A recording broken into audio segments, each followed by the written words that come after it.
So today we are looking into the communication models, and the communication model ante we know we have some important sections in a communication. Sections in a communication is one is the communicator, ante who gives the message, who sends the message.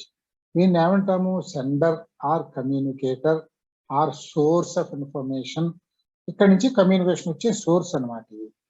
ఈ వచ్చిన communication వచ్చే source ఏమవుతుంది కదా, ఒక media ద్వారా అది transmit అవుతుంది కనుక ఈ మీరు ఇచ్చినటువంటి నేను ఇప్పుడు వెర్బల్ మెసేజ్ నేను ఇస్తున్నాను. నా వెర్బల్ మెసేజ్ ఏమవుతుంది సిస్టంలో నా verbal message as it is గా వెళ్ళదు కదా. It would be coded into some signals, analogue digital changes అన్ని జరుగుతాయి కదా సిస్టంలో. So it will be encoded into the machine language, and then it is transmitted to the channel అంటే the medium through which you are making the communication. And at the other end of the receiver, what happens? It will be decoded again. That means the signal is again converted back into my speech, and then it is delivered to the receiver. So these are the stages. One is sender, communicator or source. Rendovi encoding of the message. Third one is channel through which the message is communicated. Channel through which the message is communicated. Next, decoding of the message after it reaches the end of the receiver. Then the communication to the receiver. This is what is called a linear model. Linear model in the sense, one communicator, one receiver. Ante ikkada feedback anedi mottamodatlo undadu. This is what is called a linear model. Ante sender, message sent, encoded, transmitted through a channel. In this channel, some noise is added. As I said, noise can be added. There are so many types of noises we have seen. They can be because of the hardware or the software or because of the machines available and all those things, or the climate, so many things, the signals. So these are all the channel noises. So in this channel, some noise is added where no care is taken. So the message is transmitted along with the noise. Then it is received at the end of the receiver. Then it is decoded there and message delivered to the receiver, recipient, whatever. So this is the channel. This is one way ఉన్నప్పుడు దీన్ని మనం linear communication model అంటాం. ఏ line model అన్నమాట, ఒక వైపు నుంచి ఇంకొక వైపుకి, అంటే one way communication. This is made a two-way communication for a better communication, for improving the quality of the communication by providing a feedback. Means when the sender gives a message, it will be encoded, it will be channelized, it will be decoded at the other end and transmitted to the communicator, and then the communicator transmits his opinion back through the same path to the sender. This is called a two-way communication. And this is two linear communications, one on the top of the other. One linear communication from sender to the receiver, and another linear communication from the receiver to the sender. When it is from the receiver to the sender, it is called a feedback. So the advantages of the feedback is that you know that whether your communication is successful or not, is good or not, or you can improve if necessary. That is the advantage. So this is what is called a linear model of communication. So the next one is, now we'll see some models of communication. First is linear model, a one-way model to communicate with others. It consists of sender encoding a message and then channeling it to the receiver in the presence of noise. Some noise is added in the channel automatically. It's essentially added. We cannot avoid that, but we can take some steps to reduce the noise as much as possible.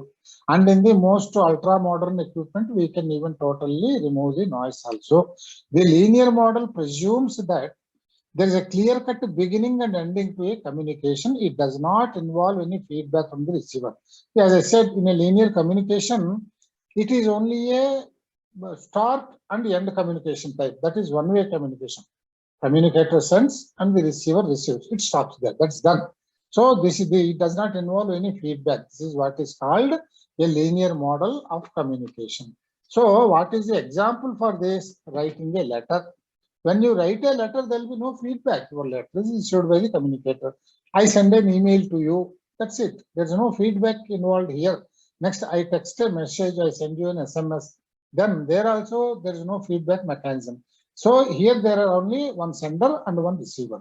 So it is a one-way communication from the sender to the receiver. This is what is called a linear model. Interactive model. Interactive model means, as I said, it's a two-way communication system, means two linear communications, one from this way and the other in the opposite direction, which is called feedback. ఇక్కడ feedback అనేది ఒకటి మనకి added అయింది. తర్వాత transaction model.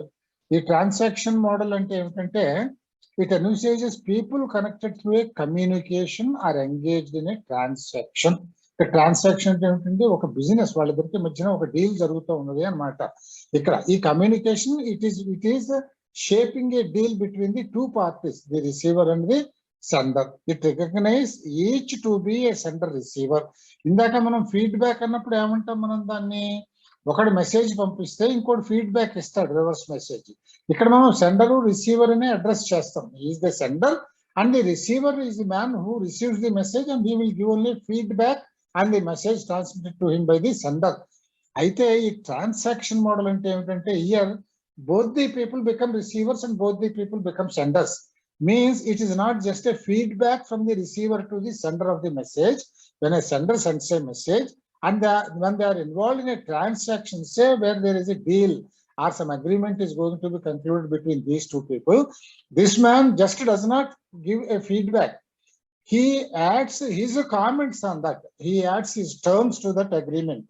So he sends his message. Means here the receiver, after the message is received from the sender, say from the seller, from the sender, he receives the message and then this man sends the message back. He sends his opinion, not a feedback. Means now this receiver becomes, after receiving the message, he becomes the sender and the original sender becomes the receiver. So a transaction goes like this. This is what is called a transactional model. Here at both ends, ante sender becomes a receiver and receiver becomes a sender and vice versa.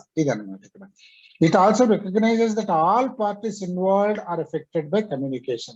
Definitely parties are affected by communication. When there is a deal, depending upon the terms communicated between them, between sender and receiver, their portions interchanged. So with this, it affects the people, the sender and the purchaser, are both the parties involved in a transaction. So communication is fluid or simultaneous. This has added the concept of noise. Noise eppudu untundi. So the noise that is separately. Noise is always there in a communication channel. Ikkada adi kuda pettaru. This is called a transactional model. So we have seen here three models. Linear model, interactive model means where there is a feedback, and then there is a transactional model where receiver and sender are portions are interchanged and messaging goes both ways. They enter into a transaction. Then these are other types of models. One is called Aristotelian model. Aristotelian model ante meeku telusunu kada, adi BC Nat model. This is the oldest type of model. Ante asalu veelu ఆద్యులు ఈ communication modelling అనేటటువంటిది కనిపెట్టిన వాళ్ళే, వాళ్ళలోకి వీళ్ళు వస్తారు అన్నమాట. So ఇందులో ఏంటంటే అరిస్టోటిలియన్ model అంటే ఇక్కడ ఒక స్పీకర్ ఉంటాడు, వాడు ఒక స్పీచ్ ఇస్తాడు, ఒక అకేషన్ అంటే ఉత్తినే స్పీచ్ ఎవడిస్తాడు, అక్కడ ఏదో ఒక ఇనాగరేషను, ఏదో ఒక ఫంక్షన్, ఒక సెలబ్రేషను ఏదో ఉంటుంది. So there will be some occasion and then on that occasion there would be a group of audience. ఒక ఆడియన్స్ ఒకళ్ళు ఉంటారు ఆ ఫంక్షన్ లో వినేవాళ్ళు. సో ఇక్కడ స్పీకర్ స్పీచ్ ఇస్తాడు on an occasion where there are some audience. And then effect of his speech ante public speaking model antaru దీన్ని. This is what is called the Aristotelian model. ఇది ఇంతవరకు మనకు తెలిస్తే సరిపోతుంది. ఇందులో ఏమిటంటే మనకి వాడు అరిస్టోటిలియన్ మోడల్లో వాట్ ఈస్ ది అరిస్టోటిలియన్ మోడల్ అని వాడు ఒక 4 మోడల్స్ ఇలాంటివి రాస్తాడు వరుసగా. రాసినప్పుడు మీరు ఇది ఎంచుకోవాలి, speaker, speech, occasion, audience, effect. These are the steps అన్నమాట. These are the elements involved in the Aristotelian model of communication. This is a model for a public speaking anamata, for a public speech. Idi tarvata manaki Shannon and Weaver linear model. Idi noise model. Idi Shannon and Weaver model ante evante ikkada sender, receiver. ikkada chudandi ikkada ante వీడే sender, వీడే receiver, ఇక్కడ ఎన్కోడరు, డీకోడరు. అంటే ఏమవుతుంది ఇక్కడ వీడు first sender. As a sender, he is responsible for sending a message and he becomes the source of information. అంటే first line corresponds to the first line here. So a sender is the information source here, he is sending the message. The message is encoded at the encoder level in the machine level. Then it is sent to the other end, and then there it is decoded and delivered to the receiver. ఇక్కడ ఏం చేస్తారు మధ్యలో, ఇక్కడ మనకి ఈ మధ్యలో encoder అన్న దగ్గర ఏముంటాయండి, ఒకటి ట్రాన్స్మిటర్, అంటే ఎన్కోడ్ చేసి ఛానల్ నుంచి ట్రాన్స్మిట్ చేస్తుంది, ఛానల్లో నాయిస్ యాడ్ అవుతుంది, ఇది వీడి దగ్గరికి వెళ్ళి రిసీవ్ అవుతుంది, డీకోడ్ అయ్యి మెసేజ్ రిసీవ్ అయింది. వీడు హీ గివ్స్ హిస్ ఫీడ్బ్యాక్, ఇది అనమాట. ఇక్కడ వీడు గివ్స్ హిస్ ఫీడ్బ్యాక్ అన్నప్పుడు ఇక్కడ ఏమైంది, రిసీవర్ కాస్త సెండర్ అయ్యాడు, ఈ సెండర్ కాస్త రిసీవర్ అయ్యాడు అనమాట. అంటే ఇక్కడ చూపించారు చూడండి, సెండర్ కాస్త రిసీవర్ అయ్యాడు. అది sender, transmitter, channel with noise, encoding is transmitter and channel put together, and then it is decoded, sent to the receiver. Receiver becomes now the sender. He transmits his opinion to the sender, and then sender becomes the receiver. This is what is called Shannon and Weaver linear model, including noise. Noise is always there. So this is the Shannon and Weaver linear model. So this is one model. The other model is, this is చూడండి year wise వస్తున్నాయి, 1948 అనుకుంటా, 48 Shannon and Weaver model. Then another model is developed for communication, 1954 లో. This is what is called Wilbur-Schramm circular model. Wilbur-Schramm circular model encoding. ఇక్కడ ఏమవుతుందన్నమాట, circular model అంటే it goes on in a circular fashion between the encoder and the decoder. ఇక్కడ encoder, interpreter and decoder ఒక్క దాంట్లోనే మూడు ఉంటాయి అనమాట. Encoder means who sends the message, అంటే there is a sender, message sender. ఇక్కడ దాన్ని ఎన్కోడర్ అనే అంటాం. ఇక్కడ సెండర్, రిసీవర్ అని మనం విడదీయాల్సిన అవసరం ఏమీ లేదు, ఎందుకంటే both these things happens at both ends. Therefore ఇక్కడ మెసేజ్ ఎన్కోడ్ అవుతుంది, అది ఇంటర్ప్రెట్ అవుతుంది, అది మెసేజ్ కమ్యూనికేట్ అవుతుంది. ఇక్కడ డీకోడ్ అవుతుంది, ఇంటర్ప్రెట్ అవుతుంది. అంటే ఇక్కడ నుంచి వచ్చిన మెసేజ్ ఇంటర్ప్రెట్ అవుతుంది, ఎన్కోడ్ అవుతుంది, మెసేజ్ కమ్యూనికేట్ అవుతుంది, ఇక్కడ డీకోడ్ అవుతుంది, ఇంటర్ప్రెట్ అవుతుంది, మళ్ళీ వీడి ఇచ్చే మెసేజ్ ఎన్కోడ్ అవుతుంది, మళ్ళీ అది మెసేజ్ అవుతుంది, మళ్ళీ వీడి దగ్గరకు వచ్చి డీకోడ్ అవుతుంది, వీడికి మెసేజ్ వస్తుంది. So this is going in a circular fashion between two people. ఇది అనమాట. This is what is called circular model. అంటే వీడు ఇలా పంపిస్తూ ఉంటాడు, వీడు మళ్ళీ రిటర్న్ చెప్తూ ఉంటాడు, ఇట్లా ఇట్లా తిరుగుతూ ఉంటుంది. This is what is called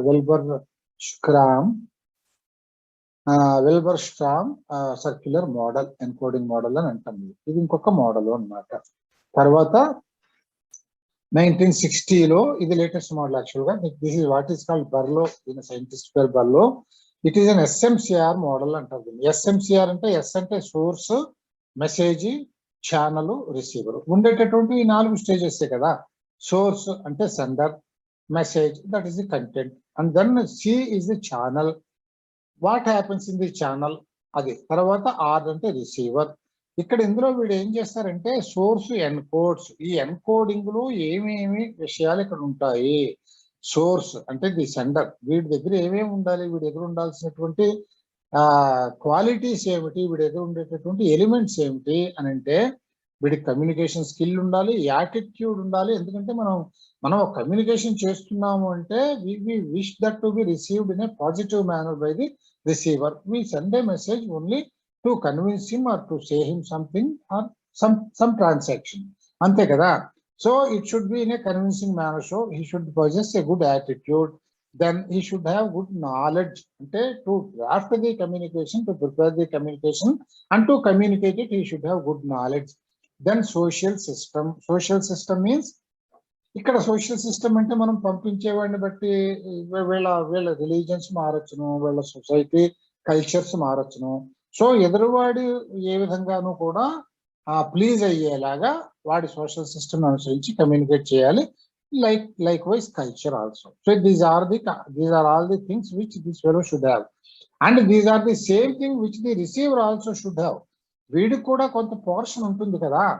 అంటే వీడి పోర్షన్ ఏమిటి, వీడు ఎలాగైతే నా కమ్యూనికేషన్ బాగుండాలి అనుకుని వీడు కమ్యూనికేట్ చేశాడో, వీడికి కూడా ఇంట్రెస్ట్ ఉండాలి కదా, అదే యాటిట్యూడ్ వీడికి కూడా ఉండాలి కదా. ఎందుకంటే there is a transaction going on between these two people. ఓ ట్రాన్సాక్షన్ పోయేటప్పుడు వీడికి ఎంత ఇంట్రెస్ట్ ఉంటుందో వీడికి అంత ఇంట్రెస్ట్ ఉంటుంది. అంతేగాని వీడు వాడు వీడిని, ఇది వాడి ఇంట్రెస్ట్ నాకు ఎందుకున్నట్టుంటే ఆ ట్రాన్సాక్షన్ కొండెక్కుతుంది. అదేం జరగదు. అది అందుకని the same skills have to be exhibited by both the source and the receiver. ఈ మెసేజ్ లో ఏం చెప్తున్నారు ఇక్కడ? మెసేజ్ లో ఏమిటంటే content, elements, treatment, structure, code. ఇది మెసేజింగ్ లో జరిగేటటువంటి వ్యవహారం ఇదనమాట. ఏమిటి? ముందు కంటెంట్, అందులో ఏ మెసేజ్ లో ఉన్న కంటెంట్ ఏమిటి, తర్వాత అందులో ఎలిమెంట్స్ ఏమిటి అంటే ఇంపార్టెంట్ పాయింట్స్ ఏమున్నాయి అందులో, what are the chief aspects in that content. Then treatment, how you treat it for communication అంటే presentation in the proper way. Then structure, you structure it in a proper way and then code it and send it here. ఇక్కడ చూడండి channel decodes. ఈ decoding channel ఉండేవి చూడండి తమాషాగా ఉంటాయి. మీరు ఇక్కడ చూస్తే మన జ్ఞానేంద్రియాలు. ఇక్కడ డీకోడర్ దగ్గరికి వచ్చినప్పుడు ఛానల్ దగ్గర డీకోడ్ చేసినప్పుడు ఏంటంటే జ్ఞానేంద్రియాలు చేసే పనులన్నీ కూడా డీకోడింగ్ స్టేజ్ లో జరుగుతాయి అన్నమాట. చూడండి, hearing, seeing, touching, smelling and tasting. అంటే the decoding, the channel should be such in such a way that it decodes, grasping all aspects of the communication sent through it and to it for decoding.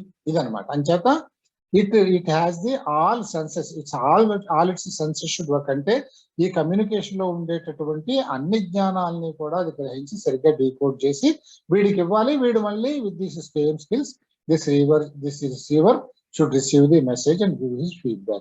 This is what is called Berlow's SMCR model, source message channel receiver. బాగుంది కదా ఇది? This is near to philosophy అన్నమాట ఇది. So అంటే ఇక్కడ మనం systems ను కూడా అంత పర్ఫెక్ట్ గా పెట్టుకోవాలి అని అర్థం అనమాట. ఎందుకంటే we do a communication for particular transaction or for a benefit. ఇప్పుడు మనం ఇంట్రెస్ట్ టీచింగ్ లెర్నింగ్ కనుక ఇక్కడ for the benefit of learning కదా. మనం కమ్యూనికేషన్ టీచర్ కమ్యూనికేట్ చేస్తున్నాడంటే it should be in a beneficial way to the student. ఇది అనమాట. అంచేత ఇక్కడ మనకి ఎప్పుడు కూడా మనం అన్ని సరిగ్గా పెట్టుకోవాలి. అన్ని ఎలా ఉండాలి అంటే ఇలా ఉండాలి.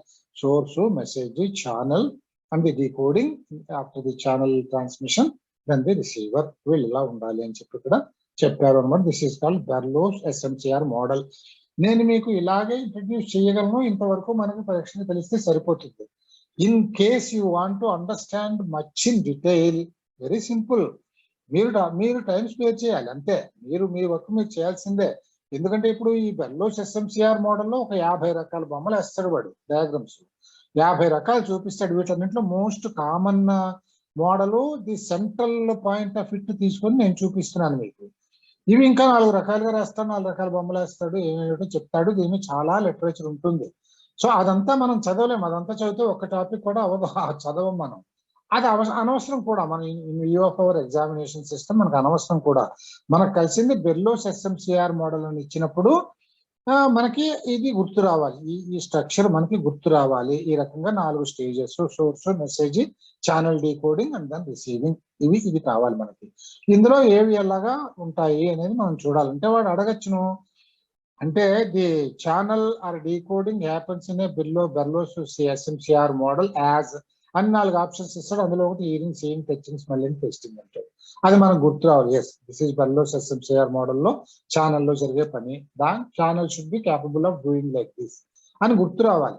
అంచేత ఇంతకీ ఇది ఎందుకు చెప్పానంటే మీకు ఒకవేళ దీని గురించి ఇంకా further details out of your personal interest, ఇప్పుడు నేను ఎందుకు తెలుసుకుంటున్నానంటే ఇంట్రెస్ట్ మీదే కదా.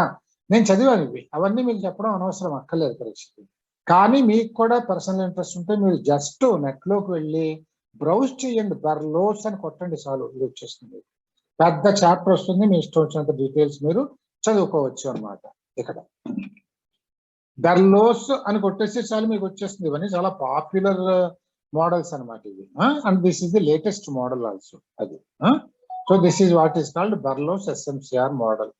తర్వాత దీంతో మనం మోడల్స్ చదివేసాం. ఇప్పుడు Berlo's SMCR is the latest model. తర్వాత barriers to effective communication. We always need a communication to be effective. ఎందుకంటే మనం ఒకటి కమ్యూనికేట్ చేస్తున్నాం అంటే అర్థం ఏమిటి? That should be properly received by the receiver and there should be a good feedback and the communication process should be end up in a positive result. మనకు కావాల్సిన result కావాలి. Between the teacher and student అయితే learning process బాగా జరగాలి. అది నేను transactional communication అయితే ఆ పని జరగాలి. అమ్మకమో, కొనడమో, లేకపోతే or coming into an agreement, అవన్నీ జరగాలి అంటే communication should be effective. There should be no barriers, no bars. Barrier అంటే అడ్డంకులు. అంటే ఎఫెక్టివ్ కమ్యూనికేషన్ ఉంటేనే మనకి పాజిటివ్ రిజల్ట్ ఉంటుంది కనుక దీనికి ఏ విధమైనటువంటి అడ్డంకులు ఉండకూడదు కమ్యూనికేషన్ మధ్యలో అన్నప్పుడు అసలు కమ్యూనికేషన్ లో ఏ విధమైన అడ్డంకులు ఉండొచ్చు అది ముందు మనకు తెలియాలి కదా.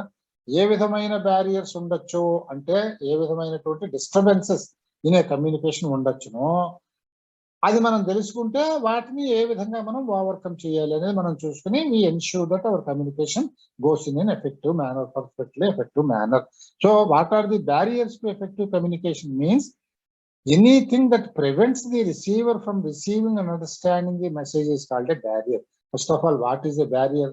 Barrier means ఒక అడ్డంకి. ఇక్కడ జరుగుతున్న పని ఏమిటి, ఒకటి కమ్యూనికేషన్ ఇస్తున్నాడు, ఇంకొకటి కమ్యూనికేషన్ రిసీవ్ చేసుకుని విషయం తెలుసుకుంటున్నాడు. బ్యారియర్ రెండింటి మధ్యలో అడ్డంకి ఏమిటి, వీడిచ్చే కమ్యూనికేషన్ వాడికి వెళ్ళకపోవడము, వాడికి ఆ మెసేజ్ అర్థం కాకపోవడము, ఇది బ్యారియర్ అంటే, అంతే కదా. దట్ అడ్డంకి ఏమిటంటే మీరు ఇచ్చిన మెసేజ్ వాడికి అర్థం కాలేదు. So this is the general definition. Communication barriers are also called communication noises. Noise కూడా చెడగొడుతుంది కదా, అంటే దాన్ని నాయిస్ అని కూడా అంటాం, డిస్టర్బెన్స్ అని కూడా అనొచ్చు ఇన్ జనరల్. అటువంటివి ఏదన్నా కానీ they are all of them come under barriers. Then they can be internal or external. ఓ కమ్యూనికేషన్ లో మీ కమ్యూనికేషన్ ప్రాసెస్ లో ఇన్వాల్వ్ అయ్యి ఉండొచ్చు ఈ అడ్డంకులు అనేవి, లేదు బయట నుంచి కూడా రావచ్చు, బయట నుంచి కూడా మనకి రావచ్చును. అది ఎలాగో మనం తర్వాత చూస్తాం. So barriers to effective communication గురించి మనం ఈ విషయం తెలుసుకున్న తర్వాత ఇప్పుడు బ్యారియర్స్ ఎన్ని రకాలు, మనం ఇంటర్నల్ ఎక్స్టర్నల్ లో ఉన్నాం కదా, ఇవి ఎన్ని రకాలుగా ఉంటాయి ఇప్పుడు చూద్దాం. చూడండి, ముందు the first type of barriers is technical barriers. అంటే టెక్నికల్ బ్యారియర్స్ అంటే ఈ కమ్యూనికేషన్ సెంటర్ నుంచి రిసీవర్కి వెళ్ళే ప్రాసెస్ లో అది ప్రాపర్ గా జరగకుండా అడ్డపడేటటువంటి విషయాలు ఏమిటి, they can be technical things. Technical things అంటే ఏమిటి, any problem in hardware or software used for communicating. ఇప్పుడు నేను మీకు ఆన్లైన్ పాఠం చెప్తున్నాను, నేను సటుక్కని నాది నా సిస్టమ్ హ్యాంగ్ అయిపోయింది అనుకోండి, that's a barrier, I won't be received by you. So ఇవన్నీ కూడా these are because of the hardware or the software in my laptop problems. ఇది అనమాట, ఇది ఒకటి, ఇది technical barriers. Then difference in versions of hardware and software and the receiver. ఇది ఇక్కడ ఏమిటంటే, ఇక్కడ ఏమవుతుందంటే, ఇది శంకర్ గారికి బాగానే గుర్తుపెట్టుంటారు మీరు, నేను చాలాసార్లు చెప్తాను. ఇవాళే శంకర్ గారు అవి కూడా మెసేజ్ కూడా పంపించాను ఇవాళ, ఇందాక నేను చెప్పిన నోట్స్ ప్రీవియస్ వాళ్ళది. ఇందులో ఏమిటంటే మీకు ఇక్కడ ఏమవుతుందంటే, ఇప్పుడు నేను విండోస్ 10 వాడుతున్నానండి, మీరు విండోస్ 10 వాడలేదు, మీరు విండోస్ 7 వాడుతున్నారు. అప్పుడు నేను మీకు ఒక ఫైల్ పంపించాను అంటే ఆ ఫైల్ మీకు డీకోడ్ కాదు ప్రాపర్ గా, ఎందుకంటే నేను విండోస్ 10 మీ దగ్గర లేదు, లోవర్ వర్షన్ ఉన్నది కనుక ఈ కంపాటబిలిటీ రాదు కనుక నా మెసేజ్ ప్రాపర్ గా మీకు డీకోడ్ అయి నా ఫైల్ ఓపెన్ కాదు, అన్ని బాక్స్ కింద రౌండ్స్ కింద వస్తుంది అనమాట. అలాగే నేను ఒక ప్రత్యేక, నేను ఇప్పుడు తెలుగు పంపించానంటే నేను గౌతమి స్క్రిప్ట్ వాడతాను. ఆ స్క్రిప్ట్ మీ సిస్టమ్ లో మీరు డౌన్లోడ్ చేసి పెట్టుకోలేదనుకోండి, నా తెలుగు ఫైల్ మీకు ఓపెన్ కాదు. అలాగే నేను ఇంగ్లీష్ మంగళ్ అనే ఒక స్క్రిప్ట్ సాంస్క్రిట్ కి వాడతాను నేను, ఆ స్క్రిప్ట్స్ మీ దగ్గర లేవనుకోండి మీకు ఫైల్ ఓపెన్ కాదు. ఇవన్నీ ప్రాబ్లమ్స్ ఉంటాయి.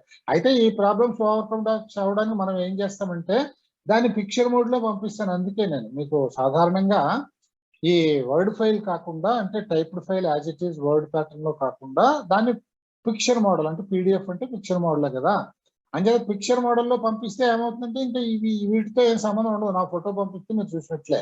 కానీ మీరు నేను పీడిఎఫ్ పంపిస్తే you cannot make any corrections, if you need to make any corrections at your end, అది వర్డ్ ఫైల్ అయితే చేసుకోవచ్చు అన్నమాట. సో దీన్ని ఏమంటామంటే differences in versions of hardware or software of the sender and the receiver.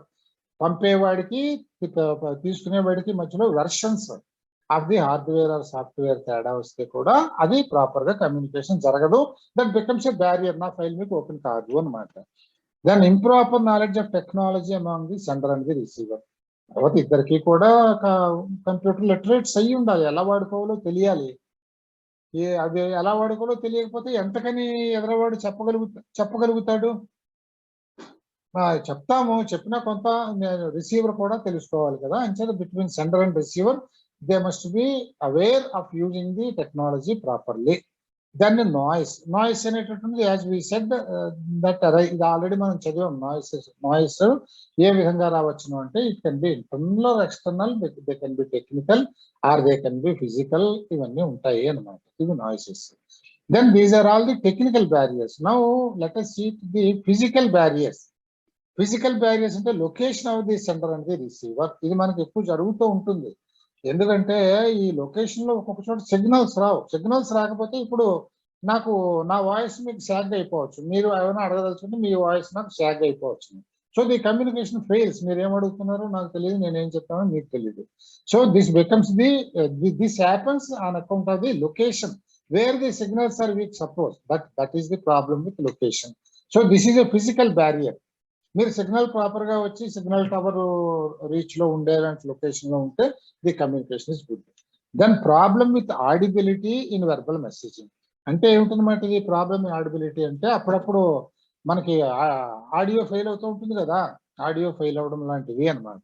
Then due to out date equipment. పాతకాలం సిస్టమ్లు మనం వాడుతూ కూర్చున్నాం అనుకోండి, చాలా స్లో ఉంటుంది. స్లో ఉన్నప్పుడు వాయిస్ డిస్టార్ట్ అయిపోతుంది, తర్వాత మెసేజ్లు కూడా ప్రాపర్ గా కమ్యూనికేట్ కావు. అలాగే communication gaps among the members because of different timings. ఇక్కడ కమ్యూనికేషన్ గ్యాప్స్, డిఫరెంట్ టైమింగ్స్. రేపు నేను యూఎస్ వెళ్తాను, మనం మాట్లాడుకుని మన దగ్గరికి కన్వీనియంట్ గా ఉండే టైంలో మీకు మధ్యాహ్నం ఏదో డౌట్ వచ్చి నాకు ఒక కమ్యూనికేషన్ ఫోన్ చేశారనుకోండి, అడుగుదాం సార్ ఇది ఏంటి సార్ ఇలా ఉంది నాకు అర్థం కాలేదు అని అనుకోండి, అది మీరు మధ్యాహ్నం 7 చేస్తే నాకు అది రాత్రి 2 అవుతుంది. అప్పుడు నేను తీయను, అంచేత కమ్యూనికేషన్ చేరదు. అదనమాట. So this becomes a barrier here. Then overload of information. Overload of information అంటే అతిగా పెట్టేయటం. అతిగా పెట్టేస్తే కూడా క్లారిటీ రాదు, కన్ఫ్యూజన్ వస్తుంది. అంచేత ఎప్పుడు కూడా ఇన్ఫర్మేషన్ ఓవర్లోడ్ చేయకూడదు. ఇది జోకులు చెప్తూ ఉంటాడు ఆయన, మన ఇరకపేట నరసింహరావు గారి స్పీచ్ లో. ఇది ఓవర్లోడ్ ఆఫ్ ఇన్ఫర్మేషన్ ఇటువంటి చెప్పుకోవచ్చును. ఏంటి ఈ రోజుల్లో మన కమ్యూనికేషన్ ఎక్కువైపోయింది, ఎప్పుడు చేతిలో ఉంటుంది, పడిపోయి పుట్ట నొక్కేస్తుంటారు, కొడుతూ ఉంటారు కదా, దాన్ని ఏమంటారు, దాన్ని చాటింగ్లు. ఆ పడుకుని అర్ధరాత్రి కూడా డింగ్ అని కొట్టేసుకుంటుంటారు. ఇందులో ఓ పెళ్ళైన అమ్మాయి అబ్బాయి, మా కాలనీలో మా నైబర్ విషయంలోనే జరిగింది. ఓ పెళ్ళైన అమ్మాయి కాదు, పెళ్లి కుదిరిన అమ్మాయి అబ్బాయి, వీళ్ళు మాట్లాడుకుంటున్నారు, సరదాగా మాట్లాడుకుంటుంటే వాడేదో దోశ ఇష్టం అన్నాడు. దోశ ఏం బాగుంటుంది అని ఇదండి. వాళ్ళిద్దరికి కోపం వచ్చింది, పెళ్లి సంబంధం చెడిపోయింది. ఇది ఏంటండి? Is it not a over communication, unnecessary communication కదా. మన చేతిలో డివైస్ ఉంది కదా అని పిచ్చి పిచ్చి మాటలన్నీ మాట్లాడుకోవడం ఎందుకు? పెళ్లి చేసుకోవడానికి దోశ అంటే ఉండే ఇష్టం అడ్డవ్వాలా? అవ్వక్కర్లేదు కదా. తర్వాత సర్దుకుంటారు, ఒకరినోడు కన్విన్స్ చేసుకుంటారు, వాడు తినడం మానేస్తారు, లేకపోతే ఇవి తినడం మొదలెడుతుంది, అయిపోయింది. Simple thing. దానికి పెద్ద మనం పెళ్లికి ముందే దాని మీద ఆర్గ్యుమెంట్ పెట్టేసుకుని పెళ్లి జరగొట్టేసుకునేటంత సీన్ అక్కర్లేదు కదా. Is what is called unnecessary information, over information. Then due to illegible handwriting. ఎక్కడైతే నేను చేతితో రాసి కమ్యూనికేషన్స్ పెడతానో నా హ్యాండ్ రైటింగ్ లో క్లారిటీ లేకపోతే కూడా కమ్యూనికేషన్. ఇవన్నీ ఫిజికల్ బ్యారియర్స్, అంటే ఫిజికల్ గా మనకు వచ్చేటటువంటి అడ్డంకులు అని అనమాట. ఇంకా తర్వాత బ్యారియర్స్ ఏమంటే సిమాంటిక్ బ్యారియర్. సిమాంటిక్ అనగానే మీకు అర్థమైపోయి ఉంటుంది. సిమాంటిక్స్ అంటే that relates to the words and their meanings. వీటికి సంబంధించింది. అంటే మనం ఒక వర్డ్ ని ఒక అందుకు వాడామనుకోండి, అది ఇంకొక ఎండ్లో ఉన్నవాడికి వాడి లొకేషన్ లో కానీ, వాళ్ళ స్లాంగ్ లో కానీ, లేదా వాడి భాషలో కానీ వేరే అర్థం ఉండొచ్చును. మనం ఇప్పుడు ఎవరికోను సంస్కృతం వాడితో మాట్లాడుతూ అబ్బా నాకు అదంటే భలే అసహ్యం అయ్యా అన్నాం అనుకోండి, మనం ఏమని మన ఉద్దేశం అంటే అది అసహ్యం అయ్యా, నాకు అది నచ్చదయ్యొచ్చి అన్నట్లు మనం కమ్యూనికేట్ చేస్తాం. అక్కడ అసహ్యము అంటే మనకి సంస్కృతంలో అర్థం ఏంటి? కేవలం ఐ కెనాట్ బేర్ ఇట్, భరింపరానిది అనే కానీ ఎవర్షన్ ఉన్నది అనే అర్థంలో రాదు అది. ఇలాంటి అర్థాలు చాలా ఉంటాయి కదా. అంచేత ఇటువంటివి ఈ భాషలో వచ్చే భేదాలు, సిమాంటిక్స్ అంటే relating to language, the words and their meanings. ఇక్కడ ఇది sender and receiver speak different languages. ఇప్పుడు నేను ఇంగ్లీష్ లో చెప్తుంటాను, మీలో ఎవరికైనా ఇంగ్లీష్ రాదు, రాకపోతే ఏమవుతుందండి, అర్థం కాదు. సో డిఫరెంట్ లాంగ్వేజెస్ లో ఉండేటటువంటి డిఫరెన్స్ కావచ్చును. ఒక్కోసారి స్లాంగ్ కూడా రాదు. మీకు డీప్ గోదావరి జిల్లా వాళ్ళు మాట్లాడితే నాకే అర్థం కాదు, గోదావరి జిల్లా వాడినైనా కానీ ఆ స్లాంగ్ అంత దారుణంగా ఉంటుంది అనమాట. అలాగే మీరు డీప్ రాయలసీమకు కానీ, తెలంగాణ రూరల్ ఏరియాస్ కానీ పెడితే ఆ భాష కూడా మనకు అసలు అర్థం కాదు. ఇంకా మీరు బార్డరింగ్ అంటే మదనపల్లి వైపు ఉన్న బెంగళూరు ఏరియా వైపు కానీ, కర్ణాటక ఏరియాకి కానీ, లేదా తమిళనాడు ఏరియాకి కానీ పెడితే వాళ్ళు తెలుగే మాట్లాడతారు, ఒక్క మాట అర్థమైతే ఒట్టు. ఇది అనమాట. This is what is called speak different languages or speak same language though in a different slang, దాని వల్ల కూడా మనకి కమ్యూనికేషన్ ఫెయిల్ అయ్యే అవకాశం ఉంటుంది. తర్వాత ఇది sender and the receiver attribute different meanings to words, ఇది కూడా మనం చెప్పుకున్నాము. Then poor vocabulary, knowledge of grammar and spelling etcetera. ఇవి ముఖ్యంగా మన సంస్కృత్ లాంటి లాంగ్వేజెస్ లో చాలా ఇంపార్టెంట్. గ్రామర్ వల్ల చాలా మిస్అండర్స్టాండింగ్స్ వస్తాయి సరిగ్గా గ్రామర్ వాడకపోతేను. లేదు అట్లీస్ట్ వినడానికి అసహ్యంగా ఉంటుంది, అన్బేరబుల్ గా ఉంటుంది అనమాట తప్పులు మాట్లాడితే. అంచేతకుండా పూర్ వొకాబులరీ అంటే వాడు మాట్లాడే మాటలు అసలు మనకు తెలియదు, మనం వినలేదు, మనకు అంత వొకాబులరీ లేదు.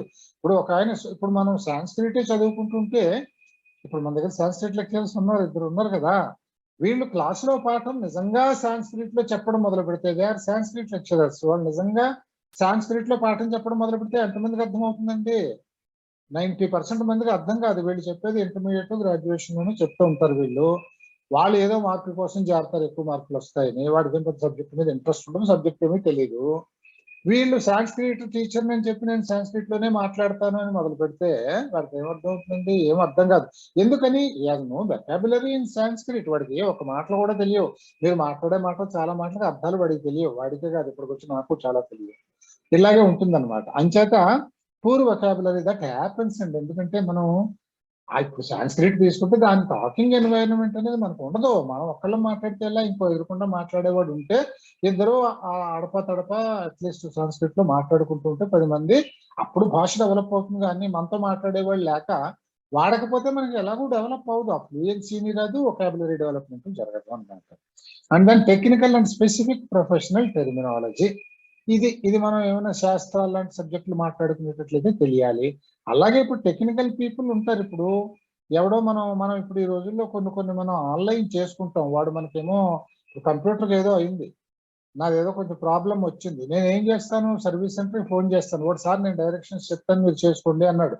మనకు బేసిక్ సెన్స్ ఉండాలి. ఎందుకంటే వాడు చెప్పాల్సి వచ్చినప్పుడు వాడు కొన్ని టెక్నికల్ టర్మ్స్ వాడతాడు. సార్ మీరు అదేదో ఓపెన్ చేయండి సార్, ఆ విండో ఓపెన్ చేయండి సార్, ఇందులో మీరు you go for this particular nomenclature sir అనేవో చెప్తుంటాడు. అవి మనకు తెలియాలి.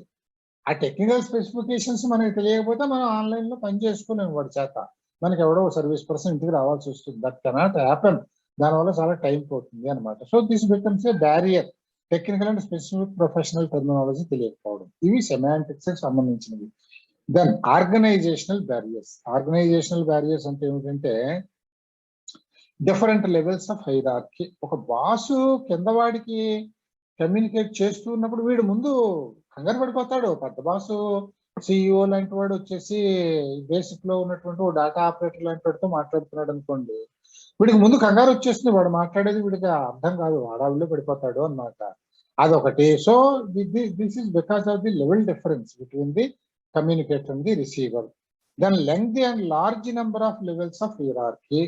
అంటే ఒక 10 లెవెల్లో ఒక అసిస్టెంట్, సీనియర్ అసిస్టెంట్, సూపరింట్, వాడిపైన ఒక అసిస్టెంట్ సెక్రటరీ, ఓ డెప్యూటీ సెక్రటరీ, ఓ జాయింట్ సెక్రటరీ, ఓ అడిషనల్ సెక్రటరీ, ఓ సెక్రటరీ, ఒక chief secretary, special chief secretary, chief secretary, ఇన్ని పెడితే ఇన్ని ఉంటే ఏమైపోతుందంటే ఇక్కడ ఈ కమ్యూనికేషన్ గ్యాప్స్ వచ్చేస్తాయి. ఒకళ్ళకొకళ్ళకి మధ్యన కమ్యూనికేషన్ గ్యాప్స్ వచ్చేస్తాయి. ఇది తర్వాత policies and rules of the organization. Strict rules ఉన్నాయనుకోండి, స్ట్రిక్ట్ పాలసీస్ ఉన్నాయనుకోండి, పనిష్ చేస్తాం ఏదైనా పొరపాటు జరిగిందని, అప్పుడు ఎవడైనా చెప్పడానికే భయపడతాడు. మనం ఏం చెప్తే పమ్ములుగుతుంది, నోరు మూసుకుని మన పని మనం చేసుకోకపోతే వదిలిపోతుందిగా అనేసి వాడు ఇంకా for betterment of the company or the organization you won't do anything. Risk ఎందుకు మనకి? ఎందుకంటే because of the stringent rules and policies of the company or the organization. So దీనివల్ల కూడా కమ్యూనికేషన్ దెబ్బతింటుంది. And working hours and strict discipline in the organization. ఎంతసేపు 10 to 5 అంటే 10 to 5, ఒక నిమిషం లేకపోతే నీకు ఆ రోజు జీతం కట్టు అన్నాడు అనుకోండి, వాడికి ఒక ప్రెషర్ వచ్చేస్తుంది. వాడు కూడా ఏంటంటే చాలా జీతం కోసమే పనిచేసినట్లే పనిచేస్తాడు. అప్పుడు వాడు ఏదైనా అవసరం పడితే అరగంట లేట్గా రావచ్చును, కావాలంటే పర్మిషన్ తీసుకోవచ్చును అట్లా. Then choice of medium of communication. ఇంకా మీరు ఏ మీడియం చూస్ చేసుకుంటారు అనే దాన్ని బట్టి, అంటే మీరు ఒక కమ్యూనికేషన్ కి మీరు ఒక లెటర్ రాస్తారా, ఒక మెయిల్ ఇస్తారా, మెసేజ్ ఇస్తారా, ఏం లేదు డైరెక్ట్ గా మీరు ఒక ఏమైనా కాన్ఫరెన్స్ పెట్టుకుంటారా, దీన్ని బట్టి మనకి వస్తుంది అనమాట. సో ఆ మీడియంను బట్టి కూడా the efficacy of the medium depends. So you have to choose the proper medium for communication. ఇది ఆర్గనైజేషనల్ బ్యారియర్స్ ఉంటాయి. తర్వాత psychological barriers and emotional barriers. ఇది అంటే ఒపీనియన్, యాటిట్యూడ్, ఇవి ఎక్కువగా మనం డిస్కస్ చేయాల్సింది ఏమి ఉండదు ఇందులో.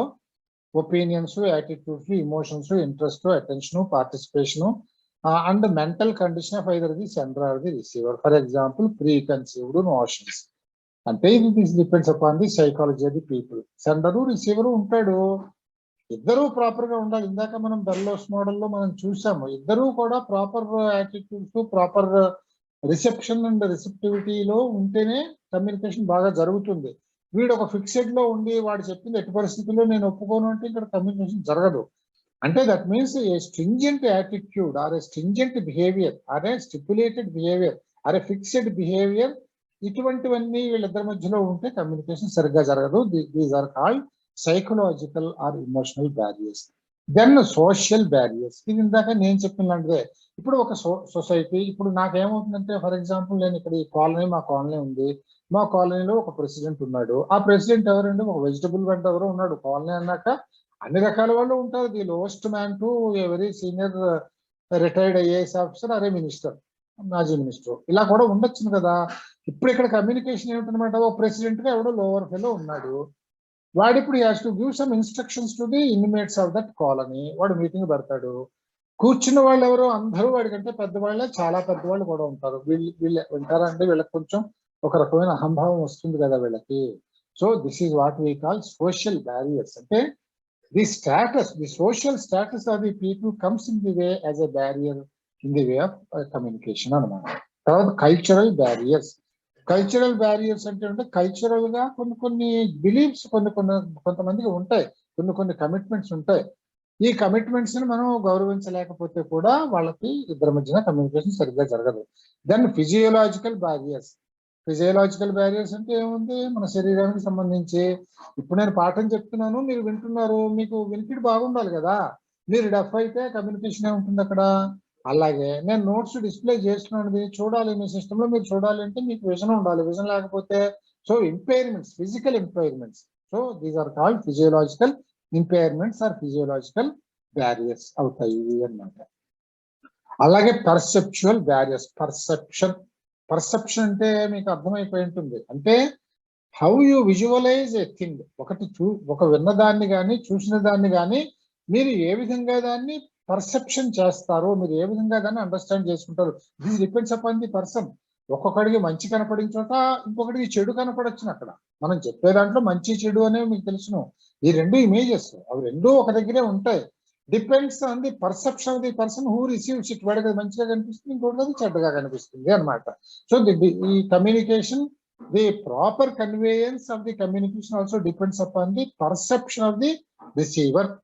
Then attitude barriers. Attitude barriers అంటే కూడా ఇందాక మనం చెప్పుకున్నాం కదా.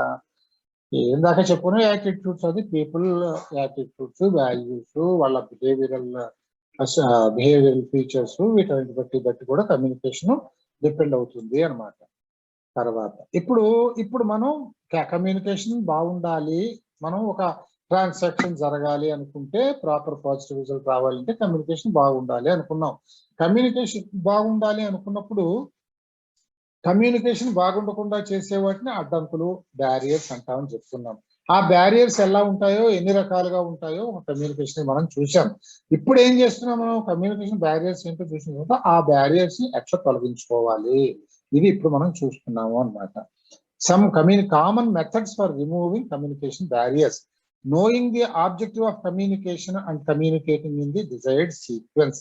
అంటే ఏమిటనమాట, మనం అసలు ఒక కమ్యూనికేషన్ చేస్తున్నామంటే దేనికోసం, ఏ రిజల్ట్ ఆశించి ఆ కమ్యూనికేషన్ నువ్వు చేస్తున్నావు అన్నప్పుడు అది నువ్వు ఎంత ఎఫెక్టివ్ గా కమ్యూనికేట్ చేయాలి అంటే నువ్వు ఏ విధంగా అయితే దాన్ని కన్వే చేయదలుచున్నావో క్లియర్ గా అర్థమయ్యేలాగా ఒక సీక్వెన్షియల్ గా చెప్పాలి. దీని తర్వాత ఇది, దీని తర్వాత ఇది అని ఒక మంచి సీక్వెన్స్ లో చెప్పాలి అన్నమాట. తర్వాత ఏమో establishing communication as per the understanding level of the receiver. నేను ఎక్కడైనా COMM రాస్తే కమ్యూనికేషన్ అని మీరు చదువుకోవద్దండి. So establishing communication as per the understanding level of the receiver. మనం ఇప్పుడు మీకు పాఠం చెప్తున్నానండి, నన్ను ఒక ఎలిమెంటరీ స్కూల్లోకి వెళ్ళి పాఠం చెప్తున్నాను అనుకోండి, ఎలిమెంటరీ క్లాస్ లోకి. నేను ఇప్పుడు మీతో మాట్లాడినటువంటి భాష ఇంగ్లీష్ కానీ తెలుగు కానీ, ఈ భాష ఈ సబ్జెక్టు మాట్లాడితే వీళ్ళకి అర్థమవుతుందండి. సో నేను ఒకే విషయాన్ని చెప్తాను, ఇదే కమ్యూనికేషన్ గురించి నేను 1వ క్లాస్ వాడికి కూడా చెప్పాలి. ఒక పోస్ట్ గ్రాడ్యుయేట్ కూడా చెప్పాలి, నేను మంచి ఎక్స్పీరియన్స్డ్ పర్సన్, సీనియర్ పర్సన్స్ మీలాంటి వారికి కూడా నేను చెప్పాలి. మీకు చెప్పే విధానం మీకు చెప్పేట్టే ఉండాలి. 1వ క్లాస్ వాడికి 2వ క్లాస్ వాడికి చెప్పేటప్పుడు వాడికి చెప్పే విధానంగానే ఉండాలి. అక్కడ కమ్యూనికేషన్ అంటే పెద్దలను గౌరవించాలి, ఒరే నమస్కారం పెట్టాలి రా, టీచర్ క్లాస్ లో రాగా లేచి నిల్చోవాలి రా, ఇట్లా వాడికి అర్థమయ్యే లెవెల్లో వాడికి మనం చెప్తాము అనమాట. ఒక నిమిషం ఉంది.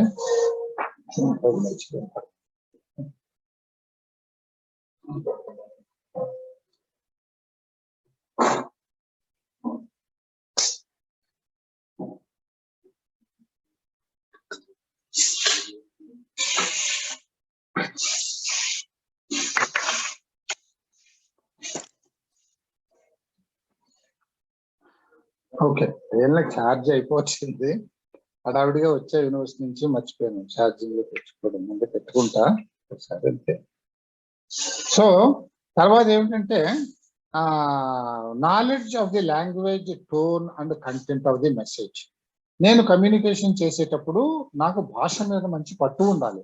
అంటే నేను ఏ విధంగా భాషని ఫ్రేమ్ చేసి స్ట్రక్చర్ చేసి నా సెంటెన్సెస్ ని మీకు నేను ప్రజెంట్ చేస్తాను, దాన్ని బట్టి మీకు అర్థమయ్యేటటువంటి విధానం ఉంటుంది. అంతేకాదు నా టోన్, నా వాయిస్ లో కూడా texture of the voice and the tone, the tenor of the tone, ఇందులో కూడా మనకి నేను ఎలా కన్విన్స్ చేయగలిగేటటువంటి కెపాసిటీ వీటి మీద ఆధారపడి ఉంటుంది అని చెప్పేదానికి. తర్వాత content is always important. When the content is not good, ఇంకా ఈ టెక్నిక్స్ అన్ని ఏం పనికిరావు. ముందు the content of a message should be very clear and should be a good message. It's a positive proper message. అది ఉన్నప్పుడు ఈ other things add to that for it's proper communication అన్నమాట. తర్వాత ఏమో నాలెడ్జ్ అయిపోయింది కదా, దాని ensuring proper feedback from the receiver of the message. అంటే ensuring proper feedback from the receiver of the message. మీరు కమ్యూనికేషన్ ఇచ్చిన తర్వాత you try to obtain or assess the feedback of the receiver. అది important to better your communication, make the remove any, if there is any barrier in the proper communication of the message, and your message is properly conveyed to the other person.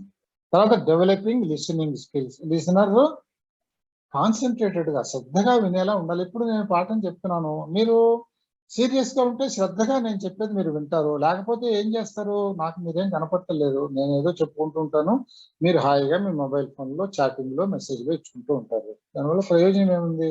So listening skills ఉండాలి. అంతేకాదు నేను మాట్లాడేది నా subject మీకు కొంచెం prior knowledge ఉంటుంది కనుక introduction ఇచ్చే చెప్తాను కనుక మీరు కంటిన్యూస్ గా వింటూ వస్తే ఏ విధంగా నా మెసేజ్ మీరు అర్థం చేసుకోవాలి, నేను ఇప్పుడు ఏం చెప్తున్నాను అనేది మీకు అర్థం కావాలి. ఇప్పుడు సడన్ గా ఇప్పుడు చేరే వాళ్ళకి నేను ఎందుకు ఇవన్నీ చెప్తున్నానో అర్థం కాదు. అంటే మనం ఏం చేసుకున్నాం, ముందు ఒక కమ్యూనికేషన్ బాగుండాలి, ఒక ట్రాన్సాక్షన్ ప్రాపర్ గా ఉండాలి, ఫ్రూట్ఫుల్ కావాలంటే కమ్యూనికేషన్ బాగుండాలి. కమ్యూనికేషన్ బాగుండాలి అంటే అడ్డంకులు, బ్యారియర్స్ ఉండకూడదు. బ్యారియర్స్ అంటే ఏమిటి చూసాము, ఆ బ్యారియర్స్ ఉండకూడదంటే ఏం చేయాలి చెప్పుకుంటున్నాము. ఇది సీక్వెన్షియల్ గా కేర్ఫుల్ గా అటెన్షన్ పెట్టి వింటుంటే అర్థమవుతుంది, కానీ మధ్య మధ్యలో అటు వెళ్ళొచ్చి ఇటు వెళ్ళొచ్చి లేకపోతే ఇంట్రెస్ట్ ఇక్కడ పే చేయక వేరే వేరే మెసేజ్లు కొట్టుకుంటూ కూర్చుంటే అర్థం కాదు. So there should be sincerity or there should be proper skills in listening also. Then clarifying ideas before communication. అంటే మనం కమ్యూనికేషన్ ఇచ్చే ముందు మనం అసలు ఏం చెప్పదలుచుకున్నాం, we should have a very good clarity about ourselves, about the subject, and also we should clarify what we are going to communicate. Then removing any preconceived notion and communicating without any bias. అంటే మీరు ఒక communication చేసేటప్పుడు it should be there should be integrity in the communication, there should be sincerity, honesty and integrity in the communication. అవి లేకుండా ఏదో మీరు ఏదో అనుకొని, అంటే మీరు ఏదో ఒక ఐడియాతో ఫిక్స్ అయిపోయి అది రైటా తప్ప ప్రాపరా ఇంప్రాపరా అనేది మీరు పట్టించుకోకుండా నేను చెప్పిందే వాడు వినాల్సిందే అన్న విధంగా మీరు కమ్యూనికేట్ చేయకూడదు అని ఇక్కడ చెప్తున్నాడు. You should not communicate your preconceived motions with certain prejudices or biases. అది ఉండకూడదు అనమాట. It should be honest, integral and also it should be sincere message. Then ensuring the sound quality of the messages. Okay, ఇది మనకు తెలుసు కదా, మాట్లాడేటప్పుడు clarity of speech ఉండాలి. Return messages ఇచ్చేస్తే there should be clarity of the hand script, ఇటువంటి manuscript ఇవన్నీ ఉండాలి అన్నమాట. So then mass media and society. ఇప్పుడు మనం మాస్ మీడియాలోకి వచ్చాం. సొసైటీలో మాస్ మీడియాలు ఎన్ని రకాలుగా ఉన్నాయి, టైప్స్ ఆఫ్ మాస్ మీడియా ఏముంటాయండి? మాస్ మీడియాలు అంటే ట్రెడిషనల్ మీడియాస్ పూర్వకాలం నుంచి వస్తున్నటువంటిది, తర్వాత print media, then electronic media. Traditional media అంటే ఏమిటంటే పూర్వకాలం నుంచి వచ్చేది, మొట్టమొదటిగా వచ్చింది ఏంటంటే మనకు అన్నింటికంటే ముందు వచ్చేది oldest of all the media. Traditional media అంటే oldest of all the media, they are connected with the folk art forms of the society. అంటే పాతం అంటే ఏమిటండి, ఈ జానపదులు పాడే పాటలు, ఈ చిరకలు కొట్టుకుంటూ చేసే భజనలు, ఇటువంటివే కదా. సో ఇవన్నీ కూడా మనకి ఏమిటంటే the oldest forms. Traditional folk art forms combined with other art forms like dance, music, songs and theatre to attract audiences. ఇది ట్రెడిషనల్ మీడియా అంటే పాతకాలం పద్ధతులు అన్నమాట. ఇది తర్వాత మనకి మాస్ మీడియా వస్తుంది, ఇది ట్రెడిషనల్ మీడియా. రెండోది ఏమిటి, మాస్ మీడియా. ప్రింట్ మీడియా అనేది కూడా మనం చెప్పుకోవచ్చును. ఇందులో ముందు ట్రెడిషనల్ మీడియాలో మాస్ మీడియా అంటే ఏంటి చూద్దాం. Here it is mass communication. Mass communication అంటే it is a study of how people exchange their information through mass media to large segments of population at the same time with amazing speed. ఇది మనకు తెలుసు mass communication, mass media గురించి మనం చెప్పుకున్నాం. Then mass media it's a form of massive communication with a very large segment of audiences. అంటే ఎప్పుడు కూడా mass media అంటే మనం communication being given to a large section of the audience or spectators, ఇదనమాట. So mass communication we do it how we use the available media for the mass communication. So this is what is called mass media and mass communication. Now the functions of mass media, ఇది ఒకసారి already మనం చూసాము. ఇది functions of mass media అంటే ఏమున్నాయండి, surveillance and environment. ఇది మనకు తెలుసు. సర్వేలెన్స్ అంటే how people are feeling about a government అనుకోండి. మీరు గవర్నమెంట్ వైపు నుంచి పబ్లిసిటీ డిపార్ట్మెంట్ ఒకటి ఉంటుంది, INPR అని. వాళ్ళు ఏదో చెప్తారు, వాళ్ళు ఎంతసేపు ఏం చెప్తారు, to create a good impression on the governance of the present government, అది వరకు చెప్తూ ఉంటారు. సర్వేలెన్స్ అంటే దీన్ని వాళ్ళు ఎలా రిసీవ్ చేసుకున్నారు, ఎవరు ఏమనుకుంటున్నారు, ఇవన్నీ గమనించుకోవటము. అంటే knowing the things and keeping track and keeping record of the things assessed from the people about an organization or the government or so and so. And also environment. Environment అంటే you have to create a proper environment for the mass media. తర్వాత the correlational function, the correlation function. Correlation function అంటే ఏమిటనమాట, ఇక్కడ మనం ఎప్పుడు కూడా మనం mass communication చేసేటప్పుడు, మాస్ మీడియాలో చేసేటప్పుడు you should be able to correlate your ideas with the liking of the people. వాళ్ళకి నచ్చేలాగా కోరిలేట్ చేసి, అంటే మీరు చెప్పేది వాళ్ళకి నిజానికి ప్రత్యేకంగా ఇంట్రెస్ట్ ఉంది వాళ్ళకి తెలియదు, మీరు చెప్పే వరకు వాళ్ళకి తెలియదు. మీరు చెప్పేది వాళ్ళకి నచ్చదేమో అని మీకు అనిపిస్తుంది అనుకోండి, యాక్ట్ మీరు జాగ్రత్తగా వాళ్ళ సైకాలజీతో కోరిలేట్ చేసుకొని మీరు చక్కగా మీ మెసేజ్ వాళ్ళు రిసీవ్ చేసుకునేలాగా కమ్యూనికేట్ చేయాలి. ఈ ఫంక్షన్స్ అనమాట ఇవంటే కమ్యూనికేషన్, మాస్ కమ్యూనికేషన్ ఎలా చేయాలి అని. తర్వాత cultural transmission and influencing societal norms. అంటే సొసైటీలో ఉండేటువంటి నార్మ్స్, అక్కడ ఉండే కల్చర్ని బట్టి కనుక జాగ్రత్తగా ఆ కల్చర్ని గమనించుకొని ట్రాన్స్మిషన్స్ చేయాలి. సోషియలైజేషన్ అంటే అక్కడ ఉన్నటువంటి జనాలతోటి ఫ్రెండ్లీగా ఉంటూ ఒక ఫ్రెండ్లీ ఎన్వైరన్మెంట్ క్రియేట్ చేసుకుని చేయాలి. Then information, education and entertainment. సరే, ఇందులో మనం చెప్పుకునేది ఏం లేదు. Then political awareness. ఏదైనా మీరు కమ్యూనికేషన్ చేసేటప్పుడు పొలిటికల్ అవేర్నెస్ కూడా ఉండాలి. మీరు వీళ్ళందరికీ ఫలానా పార్టీ నచ్చదు అనుకుని ఆ పార్టీని తిట్టడం మొదలెడితే వాళ్ళందరికీ కర్మకాయలు ఆ పార్టీ అంటే ఇష్టం అనుకోండి, మీరు మీ అసెస్మెంట్ తప్పింది, వాళ్ళకి ఇష్టం అనుకోండి, మీ మీద కోడిగుడ్లు చెప్పులు పడతాయి. So you should have political awareness. Then catalyst to development. అంటే ఎప్పుడు కూడా మీరు మాస్ మీడియాలో మీరు చేసే కమ్యూనికేషన్ అంతా కూడా to ensure development of the society కనుక అది మనకి it acts as a catalyst. Catalyst means it will be an instrument in ensuring higher development అన్నమాట. ఇది హయ్యర్ స్టాటాకి తీసుకెళ్ళేందుకు పనికొస్తుంది. తర్వాత సోషల్ మీడియా. సోషల్ మీడియా అంటే ఏమిటంటే, ఓకే ఇది ఓపెన్ చేద్దానండి, ఇంకా స్టాప్ చేసేద్దామండి. అయిపోయింది, నిమిషం పూర్తి. సో ఇది స్టాప్ చేసేస్తానండి ఇప్పటికి. Tomorrow we'll continue further. ఓకేనండి. Okay sir, good night sir. Right, good night. Sir, thank you.